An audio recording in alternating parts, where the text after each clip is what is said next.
Saya Febriani Mulyana, NPM 19010049 dari Prodi Pendidikan Biologi, sesi 2019B.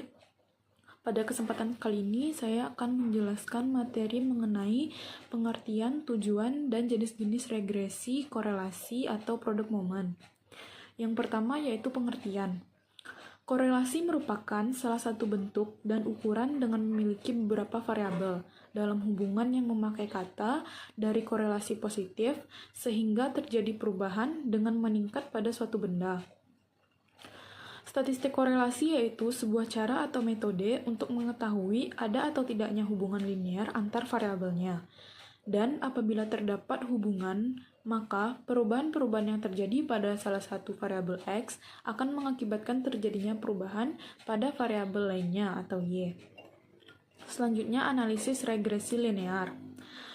Analisis regresi yaitu mempelajari bentuk hubungan antara satu atau lebih peubah atau variabel bebas atau X dengan satu peubah tak bebas atau Y. Dalam penelitian, peubah bebas atau X biasanya peubah yang ditentukan oleh peneliti secara bebas, misalnya dosis obat, lama penyimpanan, kadar zat pengawet, umur ternak, dan sebagainya. Di samping itu, peubah bebas bisa juga berupa peubah tak bebasnya, misalnya dalam pengukuran panjang badan dan berat badan sapi. Karena panjang badan lebih mudah diukur, maka panjang badan dimasukkan ke dalam peubah bebas, sedangkan berat badan dimasukkan peubah tak bebas. Sedangkan peubah tak bebas atau Y dalam penelitian berupa respon yang diukur akibat atau perlakuan peubah bebas atau X. Misalnya, jumlah sel darah merah akibat pengobatan dengan dosis tertentu, jumlah mikroba daging setelah disimpan beberapa hari, berat ayam pada umur tertentu, dan sebagainya. Selanjutnya, tujuan. Regresi linear adalah salah satu dari jenis analisis peramalan atau prediksi yang sering digunakan pada data berskala kuantitatif. Tujuan dilakukannya regresi linear antara lain adalah apakah seperangkat atau sekumpulan variabel prediktor signifikan dalam mempelajari variabel respon? Variabel prediktor manakah yang signifikan dalam menjelaskan variabel respon? Hal ini ditunjukkan dengan koefisien estimasi regresi. Koefisien estimasi inilah nantinya akan membentuk persamaan regresi. Selanjutnya jenis-jenis. Yang pertama yaitu korelasi sederhana. Ialah salah satu teknik statistik dengan mengukur kekuatan antara hubungan variabel untuk mengetahui dari bentuk hubungan yang bersifat kuantitatif. Yang kedua, korelasi parsial, merupakan suatu metode untuk pengukuran tentang keeratan antara hubungan variabel yang bebas dengan variabel yang tidak bebas, sehingga dapat dengan mudah untuk mengontrol dari salah satu variabel. Yang ketiga yaitu korelasi ganda, yakni sebuah bentuk yang dapat digunakan untuk dapat melihat dari berbagai hubungan antara variabel dalam bentuk independen dan dependen, sehingga dapat berkaitan dengan interkorelasi dari variabel dependen. Nah, sekian yang dapat saya jelaskan. Untuk materi selanjutnya, saya serahkan kepada pemateri selanjutnya. Terima kasih. Baiklah, saya akan melanjutkan materi selanjutnya. B. Penerapan analisis regresi linear. Analisis regresi linear adalah metode statistika yang digunakan untuk membentuk model hubungan antara variabel terikat atau dependen Y dengan satu atau lebih variabel bebas atau independen X. Berdasarkan banyaknya variabel bebas yang ada dalam model, regresi linear dibagi menjadi dua jenis, yaitu regresi linear sederhana dan regresi linear berganda.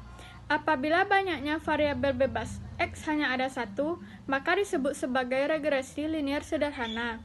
Sedangkan apabila terdapat lebih dari satu variabel bebas X, maka disebut sebagai regresi linear berganda. Di dalam suatu model regresi terdapat beberapa nilai koefisien. Koefisien pada model regresi tersebut pada dasarnya merupakan nilai duga parameter di dalam model regresi. Untuk kondisi yang sebenarnya atau true condition, koefisien dalam regresi dapat dibedakan menjadi dua macam, yaitu satu intercept.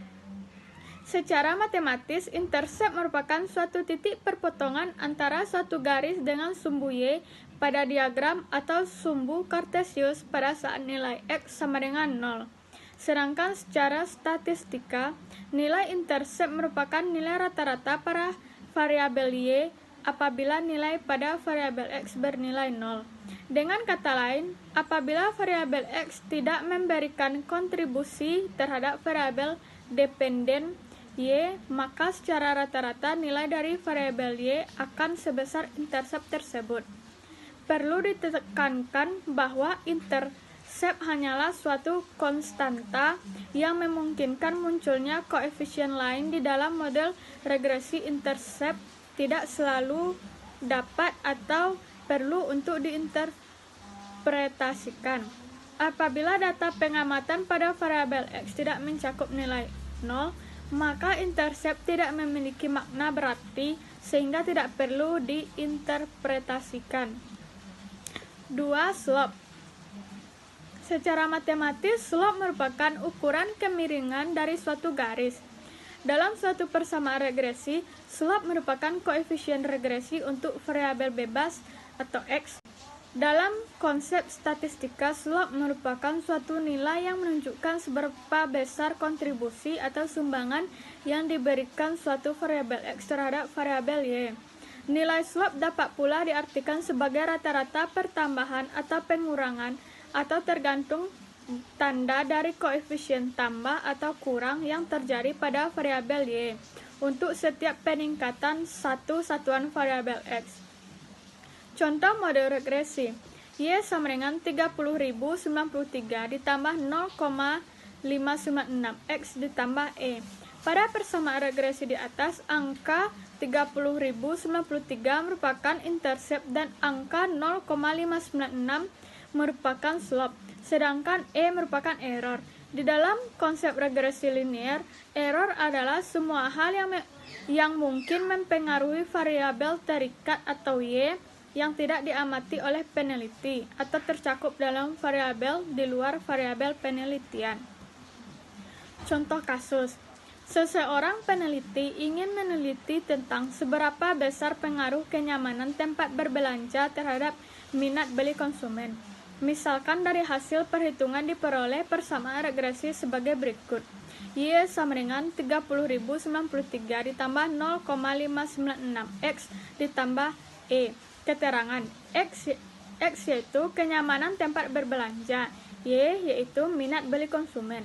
Dari persamaan di atas dapat dilihat bahwa koefisien regresi dari variabel kenyamanan tempat berbelanja atau X adalah positif dengan nilai 0,596. Dengan kata lain, jika variabel X dinaikkan satu satuan, maka nilai dari variabel Y akan naik sebesar 0,596. Tanda positif menunjukkan bahwa pergerakan nilai dari variabel X dan Y adalah searah, sehingga jika semakin tinggi tingkat kenyamanan suatu tempat berbelanja, maka minat beli konsumen juga akan meningkat. Nah, saya akan melanjutkan materi selanjutnya, yaitu penerapan analisis kolerasi. Secara umum, analisis kolerasi metode statistik yang digunakan untuk mengetahui dan mengukur bagaimana hubungan antara dua variabel dengan metode ini. Kita bisa menentukan seberapa kuat hubungan antara variabel yang belum diketahui sebelumnya. Manfaat analisis kolerasi yaitu seringkali digunakan untuk menyatakan derajat kekuatan hubungan antara dua variabel. Dengan mengetahui hubungan antara variabel, kita bisa mendeskripsikan bagaimana gambaran yang lebih bermanfaat dari data-data yang kita miliki. Kolerasi seringkali digunakan dalam dunia riset ataupun bisnis. Contohnya, seperti seorang pemimpin perusahaan yang kerap untuk menggunakan kolerasi untuk mengetahui apakah terdapat hubungan yang kuat antara kenaikan gaji pegawai dengan sejumlah pendapatan perusahaan. Analisis kolerasi mampu menjelaskan hal ini, memberikan analisis yang bermanfaat bagi para pengambil keputusan. Selanjutnya yaitu pengertian koefisien korelasi. Koefisien korelasi adalah nilai yang menunjukkan kuat atau tidaknya hubungan linear antara dua variabel. Koefisien korelasi biasa dilambangkan dengan huruf R, di mana nilai R dapat bervariasi dari -1 sampai +1. Nilai R yang mendekati -1 atau +1 menunjukkan hubungan yang kuat antara dua variabel tersebut, dan nilai R yang mendekati 0 mengidentifikasikan lemahnya hubungan antara dua variabel tersebut, sedangkan tanda positif dan negatif memberikan informasi mengenai arah hubungan antara dua variabel tersebut. Jika bernilai positif, maka kedua variabel tersebut memiliki hubungan yang searah. Dalam arti lain, peningkatan X akan bersamaan dengan peningkatan Y, dan begitu juga sebaliknya. Jika bernilai negatif, artinya korelasi antara kedua variabel tersebut bersifat berlawanan. Peningkatan nilai X akan dibarengi dengan penurunan Y.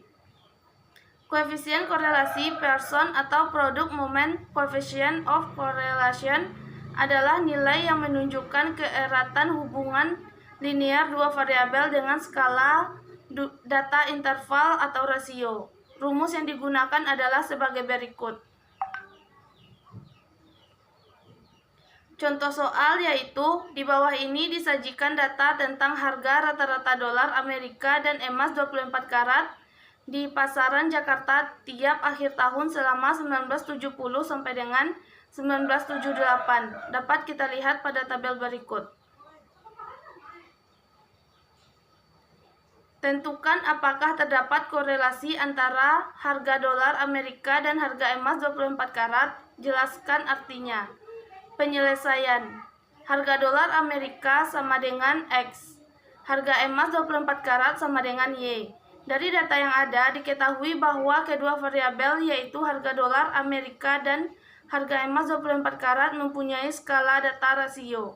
Maka koefisien korelasi yang digunakan adalah koefisien korelasi Pearson. Dapat kita lihat pada tabel berikut dan juga rumusnya. Jadi, terdapat hubungan linear antara harga dolar Amerika dan harga emas 24 karat, di mana hubungan linear yang terjadi dapat dikatakan kuat dan positif. Dengan demikian, kenaikan harga dolar Amerika terjadi bersama-sama dengan kenaikan harga emas 24 karat. Begitu juga sebaliknya, penurunan harga dolar Amerika terjadi bersama-sama dengan penurunan harga emas 24 karat.